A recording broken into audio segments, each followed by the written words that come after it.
Mission चढ़ती कला। और मैं भारत के हर नागरिक को, उद्योगपति को, चैरिटेबल ट्रस्टों को, कलाकारों को, पूरी दुनिया में बसते पंजाबियों को, बहन भाइयों को दिल से अपील करता हूँ, आओ पंजाब को दोबारा अपने पाँव पे खड़े करने का टाइम आ गया है। पुनर्वास में और रिस्ट्रक्चर में पंजाब का साथ दीजिए। मैं वचन देता हूँ, जो भी आप मेहनत की कमाई से 1 रुपया भी अगर निकालोगे तो 1.25 रुपया बना के हम पारदर्शिता और ईमानदारी से इस्तेमाल करेंगे। और जानकारी चाहिए तो rangla.punjab.gov.in ये वेबसाइट पे जा सकते हैं, सब कुछ डिटेल मिल जाएगा। आओ मिलकर हाथ से हाथ जोड़ के एक ऐसा पुण्य उसमें योगदान डालें और बता दें दुनिया को कि पंजाब किसी भी संकट के सामने हारता नहीं है। दोस्तों, आज सऊदी अरबिया के लिए बहुत ही बड़ा गम का दिन है।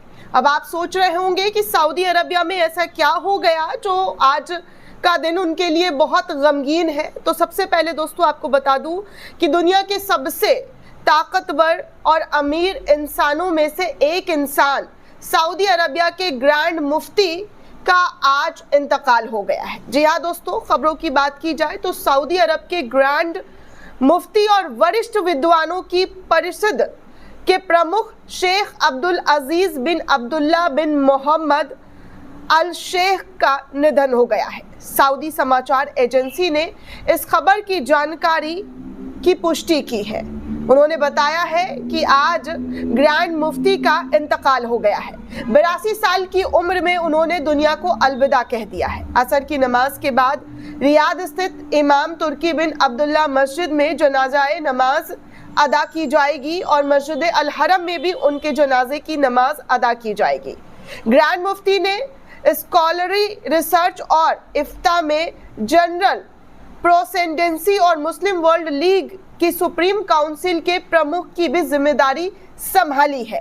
रॉयल कोर्ट ने कहा है कि उनके निधन से किंगडम और इस्लामी जगत ने एक प्रतिष्ठित विद्वान को खो दिया है, जो सऊदी अरब के लिए बहुत बड़ा झटका के तौर पर देखा जा रहा है, जिन्होंने इस्लाम और मुसलमानों की सेवा में अहम योगदान दिया है।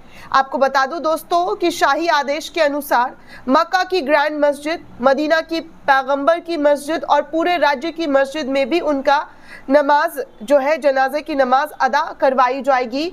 ऐसा शाही फरमान सऊदी अरब के जरिए जारी किया गया है। शाही दरबार ने उन्हें एक ऐसे विद्वान के रूप में सराहा है जिन्होंने अपना जीवन इस्लाम की सेवा और मुसलमानों का मार्गदर्शन करने के लिए समर्पित कर दिया है। शेख अब्दुल अजीज जिन्होंने पिछले 26 साल से ग्रैंड मुफ्ती की भी जिम्मेदारी संभाल रखी थी, उन्होंने साल 1999 में ग्रैंड मुफ्ती अब्दुल अजीज बिन बाज के निधन के बाद सऊदी अरब के ग्रैंड मुफ्ती का पदभार संभाला था।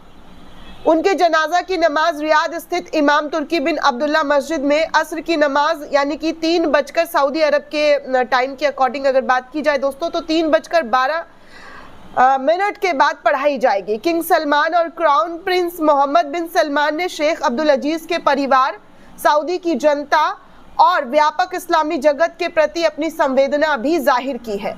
दोस्तों, सऊदी अरब के ग्रैंड मुफ्ती के बारे में कुछ और ऐसी बातें आज मैं आपको इस वीडियो में भी बताने वाली हूँ जिसके बारे में शायद बहुत कम लोग जानते होंगे। खासकर हिंदुस्तान में रहने वाले लोग जो है वो इनके बारे में शायद बहुत कम चीज़ें जानते होंगे, लेकिन आज मैं आपको उनके बारे में बहुत अहम बातें बता दूं कि सऊदी अरब को आज दुनिया के सबसे अमीर और ताकतवर मुल्कों में गिना चुना जो है माना जाता है। ये सब तो आपको पता ही है, लेकिन दोस्तों आपको बता दूं कि इस मुल्क की तकदीर आज से करीब 1 सदी पहले अब्दुल अजीज बिन अब्दुल रहमान अल सऊद नाम के शख्स ने लिखी थी। अब्दुल अजीज बिन अब्दुल रहमान अल सऊद उर्फ इब्न सऊद ही वो शख्स है जिन्होंने सऊदी अरब के जन्म की तरफ पहला कदम बढ़ाते हुए 1902 में सिर्फ 40 साथियों के साथ रियाद पर कब्जा किया था। फिर 30 साल की मेहनत के बाद 23 सितंबर 1932 को उन्होंने पूरे इलाके में एकजुटता दिखाकर सऊदी अरब का राजतंत्र जो है वो घोषित किया था।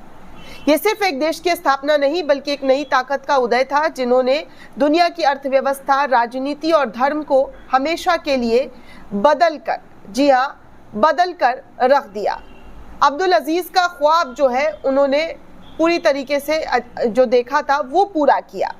आपको बता दूं दोस्तों, सऊदी परिवार की असल कहानी 18वीं सदी से शुरू होती है, जब उन्होंने पहली सऊदी रियासत बनाई। लेकिन 1891 में दुश्मन रशीदी कबीले ने रियाद पर हमला करके सऊदी परिवार को निर्वासित कर दिया था। अब्दुल अजीज तो सिर्फ उस वक्त 15 साल के थे। अपने परिवार के साथ वो कुवैत चले गए थे। वहां उन्होंने कुवैत के शासक मुबारक अल सबा से मदद मांगी। 1901 में 24 साल की उम्र में अब्दुल अजीज ने कसम खाई थी, कुछ भी हो जाए रियाद को वो वापस लेकर रहेंगे। उनके पास ना तो बड़ी फौज थी, ना हथियार था, बस 50-60 साथियों के साथ ऊंट पर सवार होकर वो रियाद की तरफ निकल पड़े।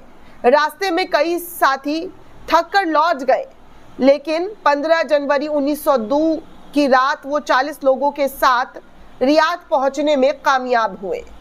आपको बता दूं दोस्तों कि 15 जनवरी 1902 की उस रात ने अरब प्रायद्वीप का इतिहास बदल कर रख दिया। रियाद के मसमक किले पर उस जमाने में रशीदी गवर्नर अजरलान का कब्जा था। अब्दुल अजीज ने किले पर कब्जा करने के लिए आगे बढ़ते हुए दिखाई दिए।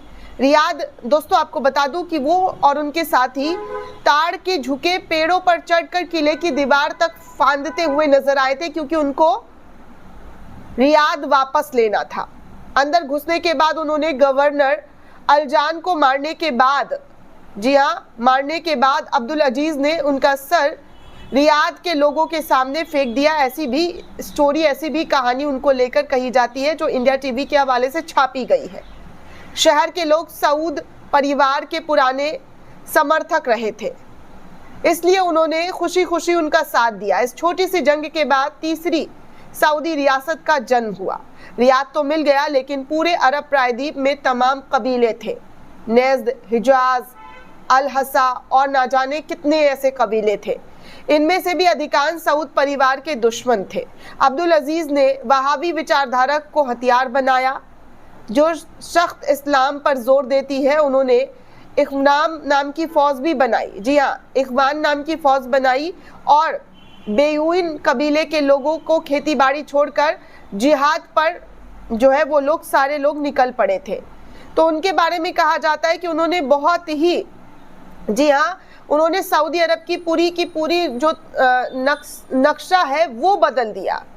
तेल की खोज हो, वैश्विक तेल उत्पाद हो, 1970 का तेल का संकट हो, उन सब से उभर कर उन्होंने सऊदी अरब को एक मजबूत दिशा दिखाने का काम किया है।